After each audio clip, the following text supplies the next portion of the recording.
দর্শক, এসেছিলাম মাঠে। তো কৃষকের মাঠ দেখতে কার না ভালো লাগে। তো এসে আমরা দেখতে পেয়েছি খেসারির একটি ক্ষেত। তো এই খেসারির ক্ষেতে যে সুন্দরভাবে ফুলগুলা রয়েছে খেসারি হওয়ার আগ মুহূর্তে, এই ফুলগুলা দেখলেই মন কিন্তু ভরে যায়। তো দেখুন, প্রত্যেকটা গাছেই কিন্তু বেশ সুন্দরভাবে ফুল ধরেছে এবং এই কৃষক আশা করছেন বেশ ভালো ফলন তিনি পাবেন এই খেসারি থেকে।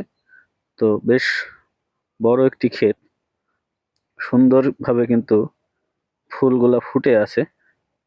তো আমার কাছে ভালো লেগেছে, তাই আপনাদের দেখানোর উদ্দেশ্যেই মূলত ভিডিওটি করা, যে কৃষকের ক্ষেতে আসলে মানুষের মন কিন্তু ভালো হয়ে যায়।